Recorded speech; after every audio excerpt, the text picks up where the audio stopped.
Muy buenas tardes, hermanos, tengan todos ustedes. Me da mucha alegría la bendición que Dios me da en este momento compartir la palabra de Dios con ustedes. Después de un mes de no hacerlo, pues nuevamente estoy frente a ustedes compartiendo la palabra de Dios. Sepan que les amo, que les extraño, hermanos. Quisiera ya vernos y estar juntos y poder compartir la palabra de una manera diferente, pero bueno, esta forma nueva no es tan ineficaz y no es tan riesgosa.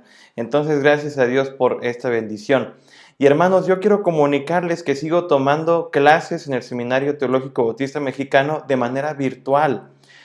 Pero la dinámica sigue siendo como si fuera presencial, hermano, porque hay un horario en el que tenemos que conectarnos, hay días, hay actividades, hay tareas, y aparte yo debo de seguir cumpliendo con las responsabilidades de conectarme con la iglesia allá en Toluca, a la cual ya soy miembro. Recordará usted que hace unos años trasladaron mi membresía para allá, y pues ahora con mayor razón, porque hace unos años ya me permitió Dios estar como pastor de jóvenes oficialmente en esta iglesia. Entonces, esto lo digo, hermanos, aclarando, porque hay unos hermanos que han visto bien el acercarse conmigo, me han preguntado qué hago entre semana, qué hago los fines de semana, porque no me ven en las actividades de ustedes. Y está bien, hermano, no lo tomo mal, porque mi agenda no es cosa secreta de nadie.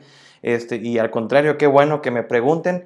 Y esto lo digo para cualquiera, hermano, que tenga esta misma inquietud, esta misma curiosidad, y pues para que todos ustedes estén tranquilos, no piensen que ando aquí sin hacer nada, que ando de vacaciones o que estoy sufriendo menos que en el seminario. No, no, no, al contrario, hermanos.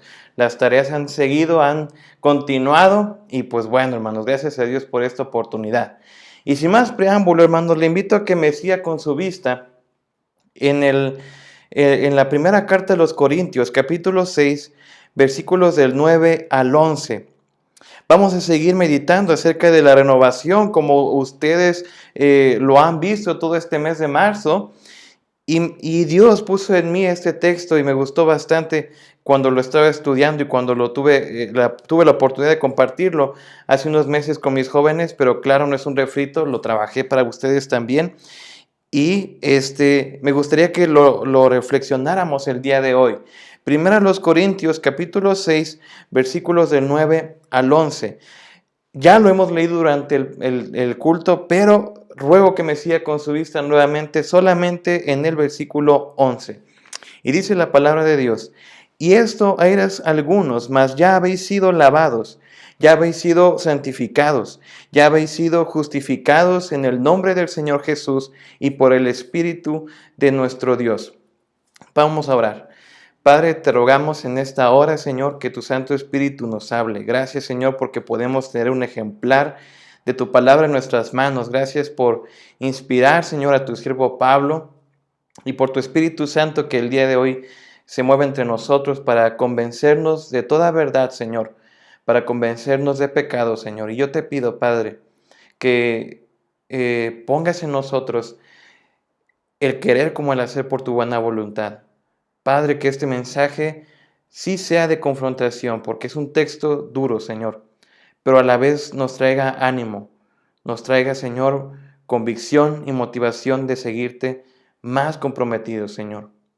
Yo te pido, Padre, que sean gratos los dichos de mi boca y la meditación de mi corazón delante de ti, en Cristo Jesús. Amén.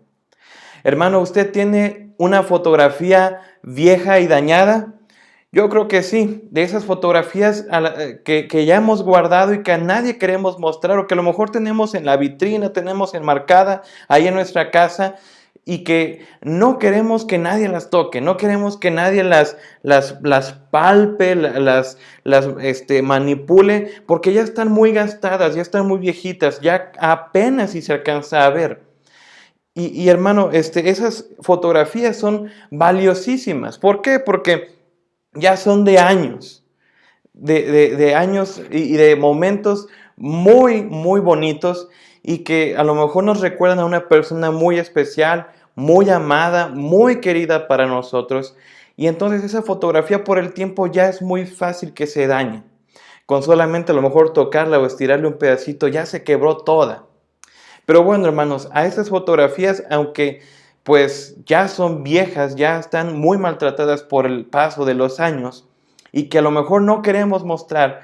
Fíjese que pues esto ya es nuevo, pero hay quienes renuevan las fotografías, hay quienes, no sé, pasan esas fotografías por un proceso para renovarlas el color, para renovar el papel, para que se vean nuevecitas, como casi tomadas en el momento.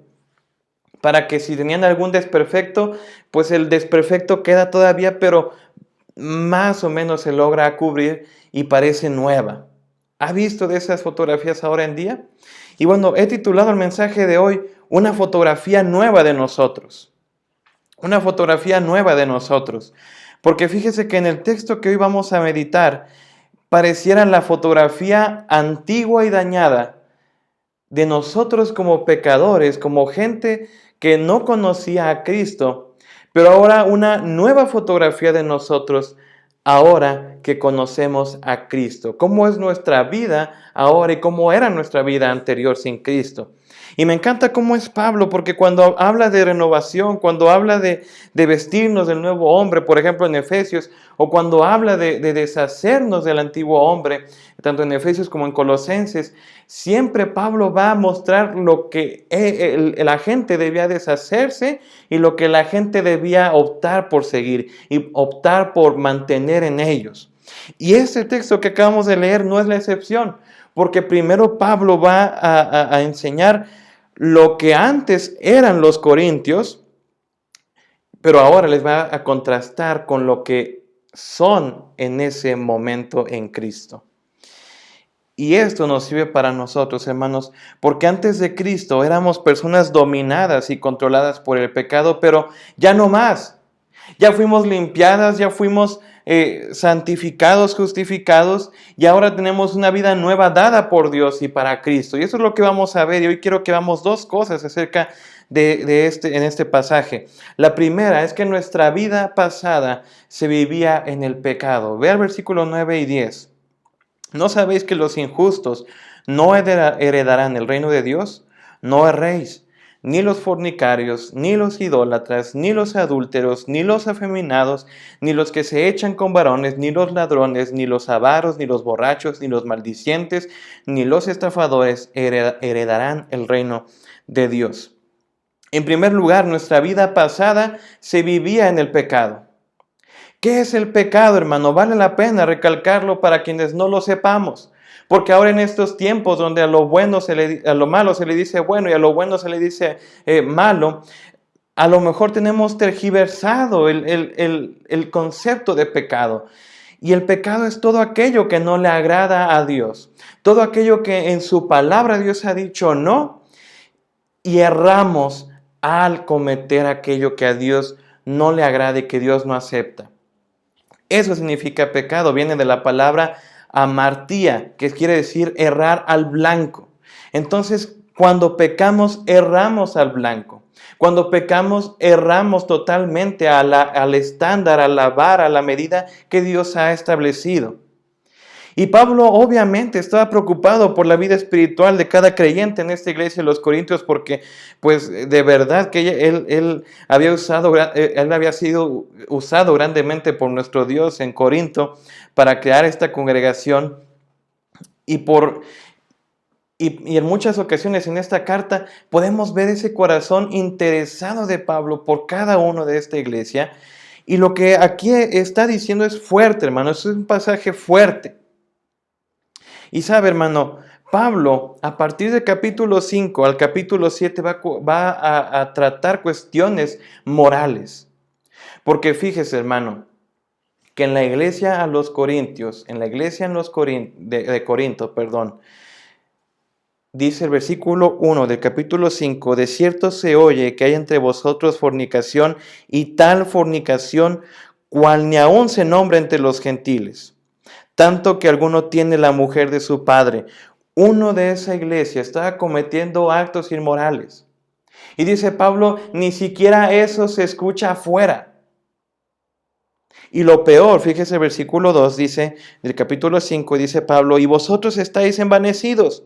¿No debierais más bien haberos lamentado para que fuese quitado de en medio de vosotros el que cometió tal acción? La iglesia, en vez de haberse conmovido, en vez de haber reaccionado con dolor ante tal noticia, reaccionan con liberalidad, reaccionan con un amor entre comillas, porque la gente de los Corintios decían, pues somos amorosos, estamos en la gracia de Dios, hay que tolerar el pecado. Y Pablo le dice, no, ustedes se debieron de haber lamentado, porque el pecado en la vida del creyente causa dolor, causa tristeza, causa lamento. Pero en la vida de estos creyentes, el pecado simplemente les pasó desapercibido. Simplemente no tuvo una reacción adecuada para ellos. Y Pablo, en esta preocupación de la vida espiritual de cada creyente, es que les escribe este pasaje dentro de esta sección en la que va a hablar acerca de cuestiones morales el creyente. Porque, sabe hermano, pudo haber Pablo optado por dejarlos en su suciedad y haber dicho, pues ya se acabó, no es mi problema, yo ya no pastoreaba allí, que se encargue el pastor de la iglesia. Pero la realidad es que Pablo estaba interesado por cada uno de ellos, y este regaño, que sí es duro, viene a confirmar el interés y el amor que les tenía. Entonces Pablo comienza preguntándoles en ese texto, ¿no sabéis que los injustos no heredarán el reino de Dios? Era obvio que los corintios supieran estas cosas, pero recordemos que eran niños espirituales. Él les dice en su capítulo 3 esto, que en vez de haber recibido comida sólida, ellos seguían acostumbrados a la leche espiritual, a comida de niños. Y es que ellos, esta congregación, se había dejado dominar y engañar por todo el pecado que había en su ambiente. Y ve lo tajante de la pregunta, el hecho que encierra: los injustos no heredarán el reino de Dios. ¿Quiénes son los injustos? Los injustos son aquellos pecadores no arrepentidos. Y Pablo de nueva cuenta les dice, no erréis. Esto es como una expresión como para nosotros de decir, amigo, date cuenta, la estás regando, amigo, date cuenta, estás equivocado. Porque Pablo quería que esta iglesia viera su pecado y dejara de persistir en ello. Esta iglesia se engañaba a sí mismo pensando que eran muy espirituales y que el pecado era cosa ligera. Hoy no es de sorprendernos que la sociedad apruebe ciertos pecados y los llama preferencias, que crean leyes pensando que es correcto y para justificar su maldad, para justificar su pecado. Pero ante Dios el pecado sigue siendo pecado. Aunque muchos lo hagan, aunque muchos lo normalicen, aunque se vea bello y divertido, el pecado sigue siendo pecado, hermano. Y no es cosa que debamos de tomar a la ligera. Y viene Pablo a continuación a enlistar quiénes son estos pecadores. Dice, ni los fornicarios, es decir, los inmorales, ni los idólatras. La idolatría que tiene que ver con la inmoralidad sexual, porque generalmente en esos contextos los cultos que se rendían a los ídolos involucraban la sexualidad. Y los corintios se habían salido de esos contextos porque, saben, en medio de la ciudad de Corinto estaba el templo a la diosa Diana. Y la forma en que se adoraba a esta diosa tenía que ver con actos sexuales muy vergonzosos, hermano. Pero también dice ahí, ni los adúlteros, ni los afeminados, ni los que se echan con varones. Y aquí Pablo en su original, en el idioma original, les llama sodomitas. ¿Y recuerdan quiénes eran los sodomitas, hermanos? Un pueblo caído, un pueblo que se sometió a sus bajas pasiones y Dios los destruyó, porque su maldad había subido delante de él, dice allá en Génesis. Y dice también, ni los ladrones, ni los avaros, ni los borrachos, ni los maldicientes, ni los estafadores heredarán el reino de Dios. Oiga, vaya listita, ¿no? ¿Qué quiere enseñar Pablo a los corintios con estas palabras? Te voy a decir primeramente lo que no enseña, hermano. Y ponga mucha atención en esto. Te voy a decir lo que no enseña Pablo en este pasaje. Pablo no está diciendo que automáticamente la persona que practique estos pecados o caiga en estos pecados queda descartado de ser salvo, como si Dios retirara la posibilidad de salvarle. No quiere decir entonces que los que cometieron estos pecados pues ya se amolaron, hermano. No, eso no está diciendo Pablo. Pablo tampoco no está enseñando que esos pecados son más graves que otros, porque entonces, ¿qué con los chismosos? ¿Qué con los mentirosos? ¿Qué con los que dicen malas palabras? ¿Qué con los que desobedecen a sus padres? ¿Qué con los que agarran todo a doble sentido? ¿Ellos no son tan pecadores como estos que Pablo enlista? ¿O estos sí heredarán el reino de Dios por no estar incluidos en esta lista? No, hermano. Óigalo bien. Y yo creo que esto lo sabemos desde nuevos creyentes. Y si no lo sabía, pues bueno, ahora sí lo sabe y lo reafirmamos para quienes sí lo sabemos. Ningún pecador no arrepentido puede acceder a la salvación de Dios. Ningún pecador arrepentido puede acceder a la salvación de Dios. Es decir, alguien que persiste en su pecado. Alguien que se queda, que voluntariamente decide perseverar en su pecado. Solito se cierra la puerta para ser salvo.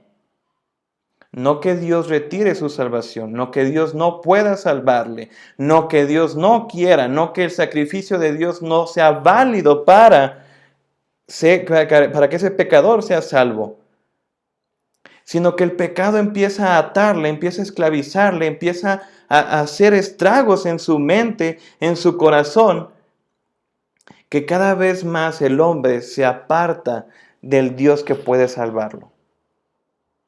Esto es responsabilidad solamente del hombre, no de Dios. Recordemos en el pasaje a los romanos que les dice ahí, Pablo también, vámonos a Romanos 1. Ve a continuación cómo les dice Pablo, a continuación les dice Romanos 1, 18. Porque la ira de Dios se revela desde el cielo contra impiedad e injusticia de los hombres que detienen con injusticia la verdad. Porque lo que de Dios se conoce les es manifiesto, pues Dios se lo manifestó. Porque las cosas invisibles de Él, su eterno poder y deidad, se hacen claramente visibles desde la creación del mundo, siendo entendidas por medio de las cosas hechas, de modo que no tienen excusa.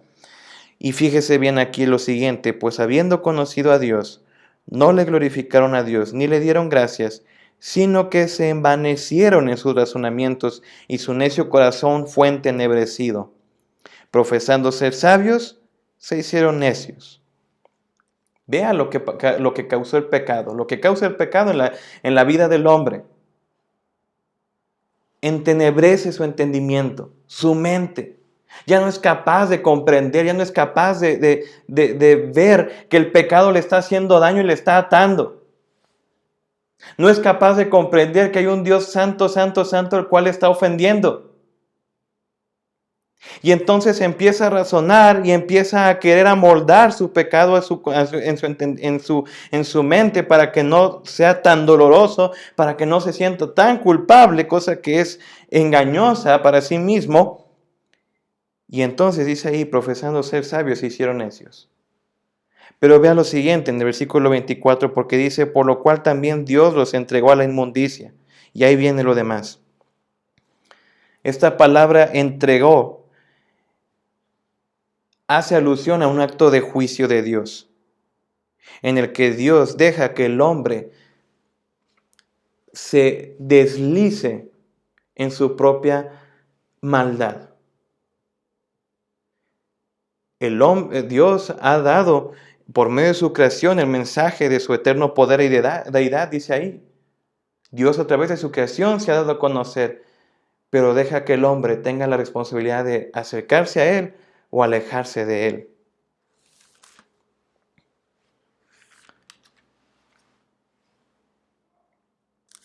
Entonces, hermano, volviendo a nuestro pasaje base de 1 Corintios 6, estos pecados que Pablo enlista, los enlista porque abundaban en el contexto de la iglesia. Era muy común, era algo típico ver estos pecados en esta ciudad.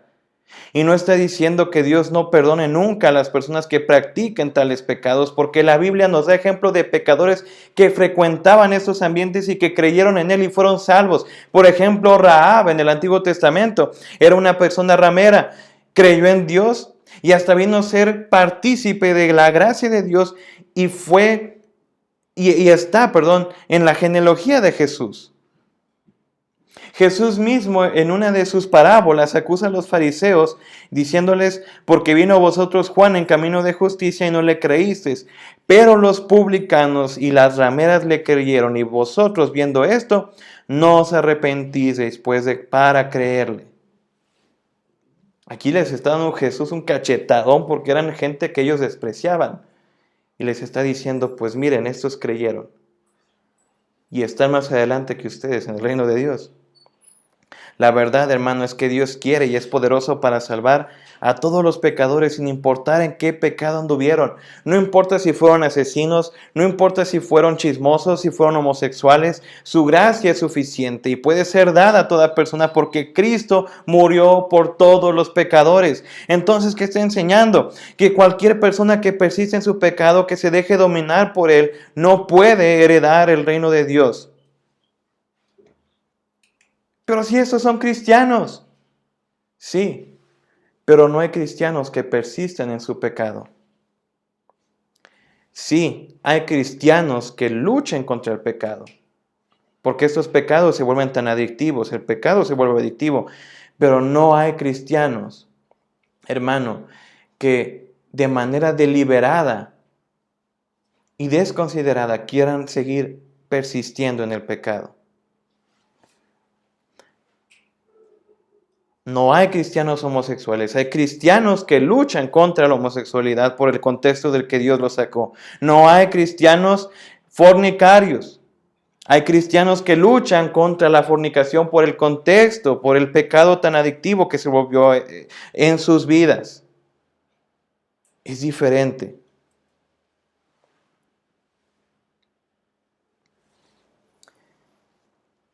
Pablo está enseñando que el pecado domina, que el pecado no es cosa que se toma a la ligera y que cuya influencia y poder es fuerte en nosotros, personas débiles, y que si nos ponemos en su terreno, vamos a perder, vamos a ceder. Sabes, el pecado hace daño. El pecado es suficientemente fuerte para atarnos, pero no lo suficientemente fuerte como para que Cristo no pueda liberarnos de él. Nuestra vida se vivía en el pecado. El pecado nos dominaba, nos gobernaba con crueldad. Un pecador no es alguien que viva feliz. Oiga, si usted dice, ay, es que los pecadores viven muy felices y se ven a todo dar. No, no están felices, no están disfrutando la vida. Están en un placer momentáneo y engañoso. Y ahora, ¿qué con nosotros? Porque al ver esta lista podemos pensar que nosotros pues no fuimos fornicarios, no somos homosexuales, no somos afeminados. Es más, puede que sí, que posiblemente alguien de nosotros está batallando con un pecado sexual, la homosexualidad, la pornografía, etc. Pero en la palabra de Dios podemos ver lo siguiente. Vámonos a Efesios 2, versículos del 1 al 3. Efesios 2, del 1 al 3. Y fíjese cómo dice Pablo también. Y Él os dio vida a vosotros cuando estabais muertos en vuestros delitos y pecados, en los cuales anduvisteis en otro tiempo, siguiendo la corriente de este mundo, conforme al príncipe de la potestad del aire, el espíritu que ahora opera en los hijos de desobediencia, entre los cuales también todos nosotros vivimos en otro tiempo, en los deseos de nuestra carne, haciendo la voluntad de la carne y de los pensamientos, y éramos por naturaleza hijos de ira, lo mismo que los demás. Y esta descripción, hermano, aplica para nosotros. Porque en nuestra vida pasada se vivía en el pecado. Estábamos muertos en nuestros delitos y pecados. Andábamos. Es decir, nadie nos obligaba. Nadie ponía una pistola en nuestra cabeza ni en nuestra espalda y nos forzaba a pecar. Ni siquiera Satanás está detrás de nosotros diciendo, peca, tienes que pecar. No.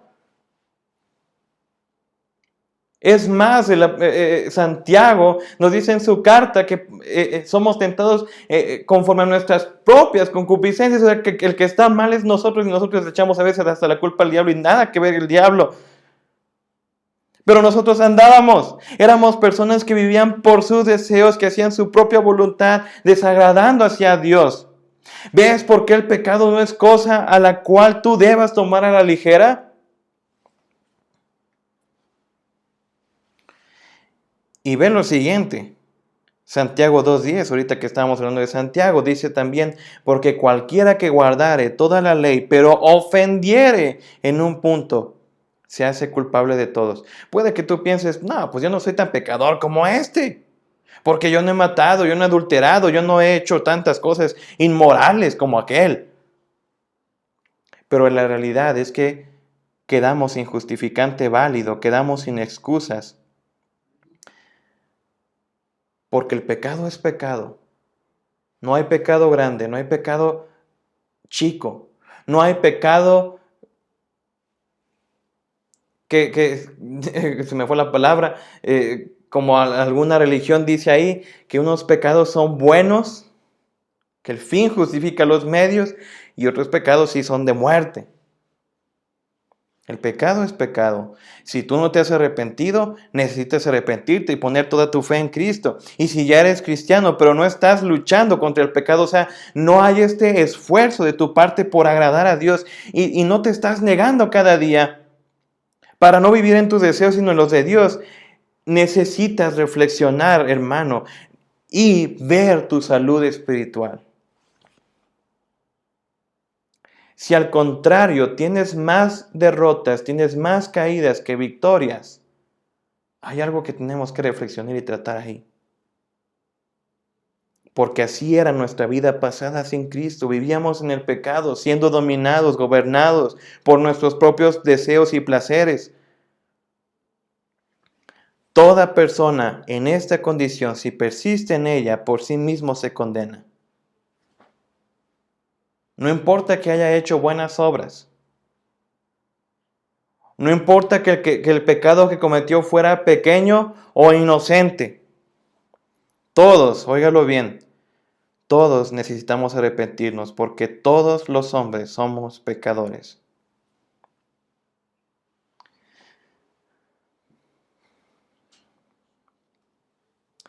¿Ve la fotografía vieja ahora?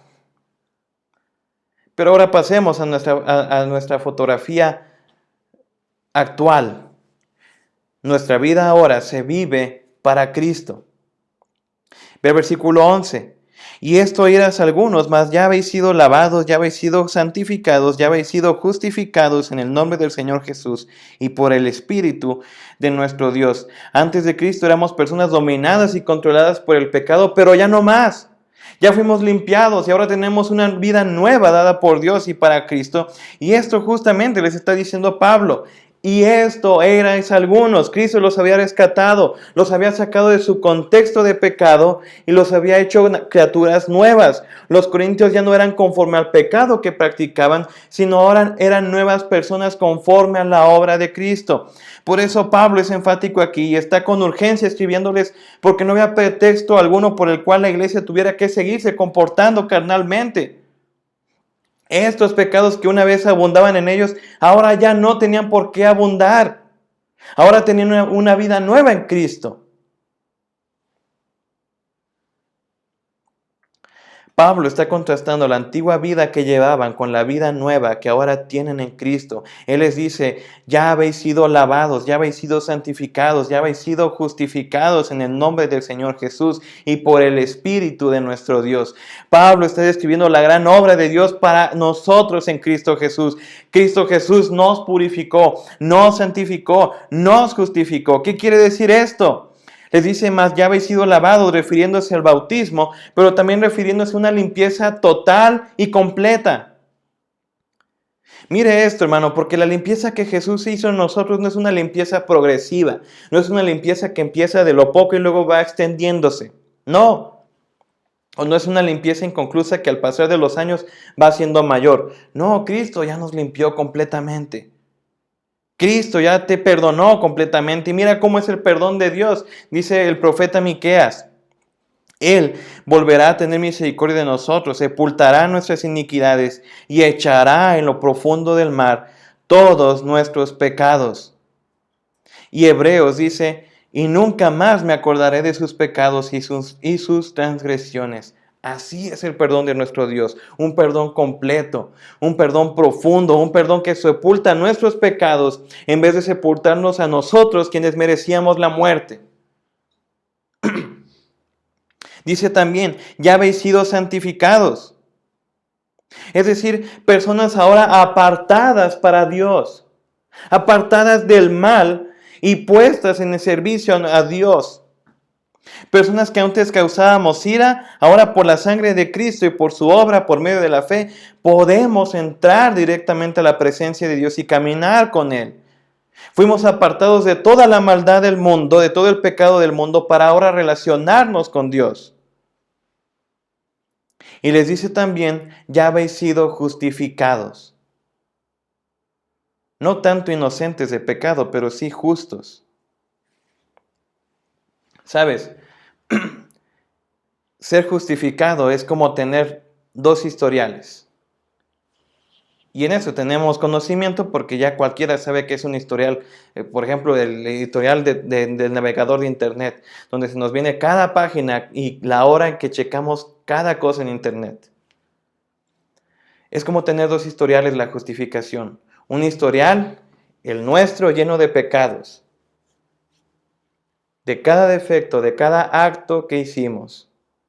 Y el otro historial perfecto de Cristo. Cuando por fe creemos, Dios borra nuestro historial de pecado y pone el historial de su Hijo Jesucristo perfecto en el nuestro. Por eso somos justos. De modo que cuando Dios ve nuestra vida, ya no ve al pecador que éramos, ve a su Hijo Jesucristo.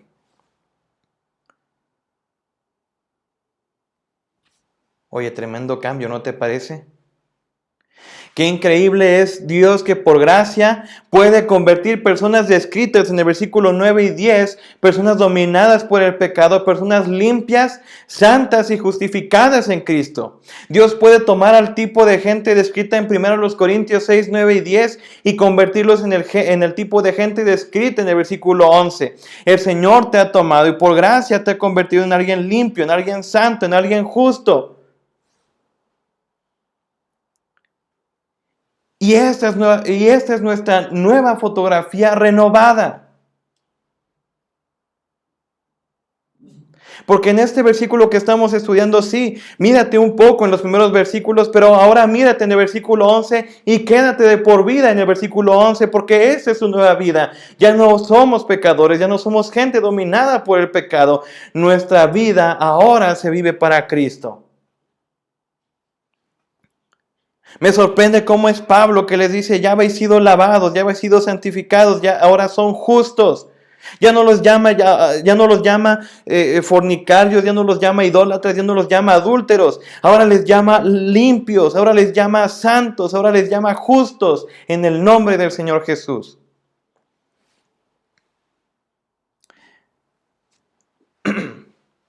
Hermano, ahorita le comentaba de esta fotografía que renuevan.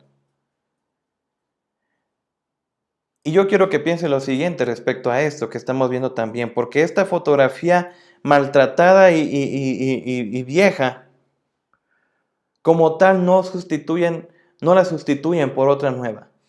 Sigue siendo la misma, simplemente se arregló. En nosotros es igual, no es que nuestro viejo hombre ya haya muerto, porque seguimos luchando. No es que quede sustituido, porque seguimos luchando contra el pecado y cada día se libra una batalla por cuál hombre usted va a seguir. Si por el nuevo hombre creado en justicia y santidad o el viejo hombre que sigue siendo motivado por sus propios deseos y placeres. Pero hermano, si usted tuviera esa fotografía maltratada y dañada por los años, si usted la tuviera nueva, ¿a poco no la mostraría a todo mundo? ¿A poco no la presumiría a todo aquel que pudiera verla? Es más, a los jóvenes de hoy, como yo, hermano, porque sí estoy joven, me veo ya bien traqueteado, ¿verdad? Pero sí estoy joven. Pero a los jóvenes nos gusta que, por ejemplo, si nos tomamos una foto y salimos bien en una, la andamos poniendo en todas nuestras redes sociales, como foto de perfil de WhatsApp. de Facebook, de Instagram, de Twitter, de LinkedIn, o sea, de todas nuestras redes sociales habidas y por haber la ponemos de fondo de pantalla del celular, del iPad, de la computadora. ¿Por qué? Porque nos vemos bien. Oiga, hermano, pongamos el versículo 11 como nuestra fotografía de perfil. Ya no soy un pecador dominado, ni gobernado por mis propios deseos y placeres. Ahora yo soy lavado, ahora ya soy santificado, ahora ya soy justificado y pertenezco al Señor Jesucristo.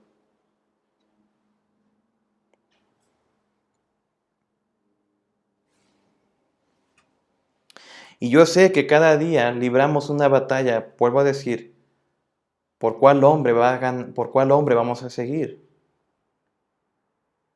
Y puede que nos sintamos como Pablo se sintió cuando dijo allá a los romanos también, que encontraba esta ley, que cuando quiere hacer algo bueno no lo hace, y cuando quiere hacer algo malo, y que no quiere hacer eso hace. Y dice ahí, miserable de mí, ¿quién me liberará de este cuerpo de muerte? ¿Sabe, hermano? No nos abstenemos del pecado para ser agradables a Dios. No renunciamos al pecado para ser agradables y santos ante Dios. Hacemos todo esto porque ya somos agradables, porque ya somos santos delante de Dios. Porque ahora entendemos que nuestra identidad, que nuestra nueva vida no se vive en el pecado, ahora se vive para Cristo. Hay un cambio de administración. Ya no tengo por qué andar creyéndole al mundo, creyéndole al enemigo, sino ahora voy en pos de Cristo, negándome cada día y tomando mi cruz y siguiéndole hasta el final.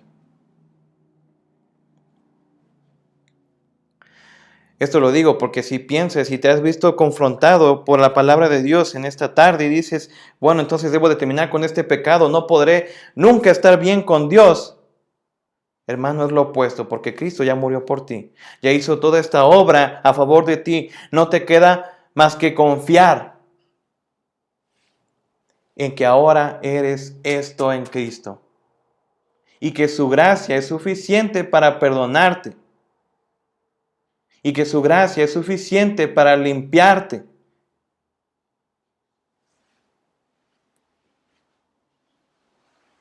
Veámonos en esta fotografía del versículo 11.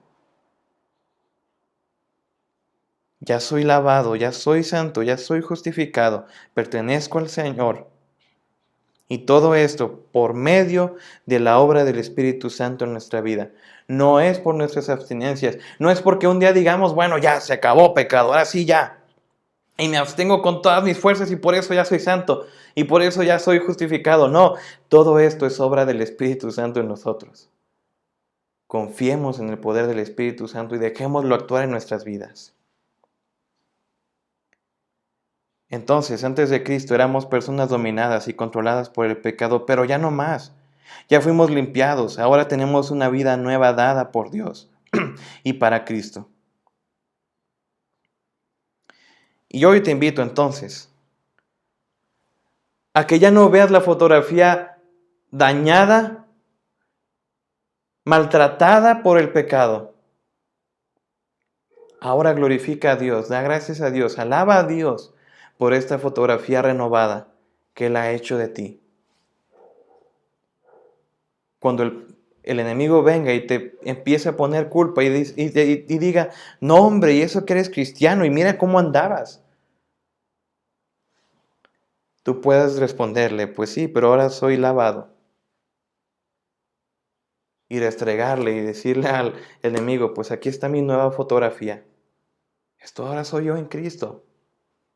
Y si en esos momentos usted está batallando con un pecado que le está esclavizando, que no ha luchado contra el pecado, sino que está cediendo terreno en usted y que hay más caídas, hay más derrotas que días de victoria, hermano, póngase a cuentas con Dios, busque ayuda y comience a confiar en la obra de Cristo en su vida. Comience a confiar en el poder de Cristo y empiece a vivir como lo que ahora sí es, una nueva criatura. Alguien santo, alguien justo, alguien que pertenece a Cristo.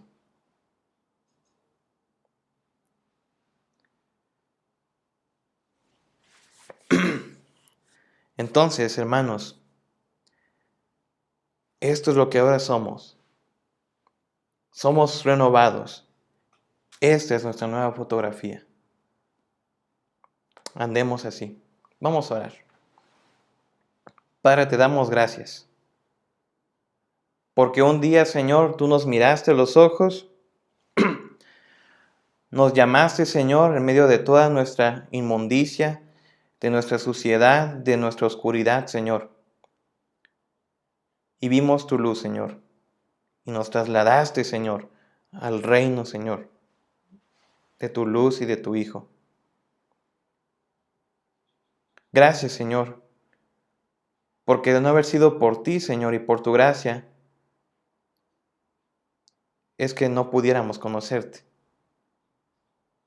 Porque tú tomaste esa iniciativa, Señor, tú nos diste esta invitación. Y nosotros, sin ningún mérito, sin ninguna obra nueva, sin ninguna obra buena, suficiente delante de ti, Señor, y con toda nuestra vida manchada y maltratada, Señor, decidimos poner nuestra fe en ti. Gracias, Señor, porque ahora somos lavados, porque ahora somos santificados, porque ahora somos justos delante de ti. Gracias por esta obra tan preciosa, tan increíble que haces en nuestras vidas, Señor. Y yo te pido, Padre, permítenos andar cada día en esta renovación, Señor, que tú has hecho en nuestras vidas. Que no malgastemos nuestras vidas, no malgastemos nuestros días, Señor, en el pecado, Señor, sino lo utilicemos para servirte, Señor, para dar a proclamar tu nombre. Y yo te pido, Padre, que si alguno de mis hermanos está batallando con algún pecado que le está atando, que está cediendo terreno, Señor, que le está esclavizando, Padre, yo te pido, perdónalo, Señor. Toca su corazón, Señor. Quita aquellas callosidades, Señor, de su corazón, y que su corazón se haga tierno, se haga noble, Señor, para que responda a tu voz. Y danos, Señor, también esa fe y confianza para dar los pasos que tengamos que dar, necesarios, Señor, para andar en esta vida nueva, Señor. Yo te lo pido. Pon tú los medios, pon tú las cosas, Señor, que tengas que poner en nuestras vidas, Señor, para que nuestras vidas anden en este nuevo estilo de vida. Padre, gracias por este culto. Te alabamos y te glorificamos, Señor, porque hasta aquí tú nos has ayudado, Señor. Gracias por lo que hemos meditado el día de hoy. Gracias por los cantos. Gracias por las actividades de este día. Nos despedimos, Señor, de esta señal, de esta transmisión, Señor. Pero, Señor, confiamos en que tu presencia va con nosotros, Señor. Permítenos que dentro de 8 días o dentro de algunos días, Señor, que nuevamente nos reunamos, podamos, Señor, vernos, alegrarnos y contar cuán grandes cosas has hecho en nuestra vida, Señor. Te alabamos y te glorificamos, Señor. En nombre de Cristo Jesús. Amén. Dios les bendiga, hermanos. Estamos despedidos de nuestro culto y que tengamos una bonita semana.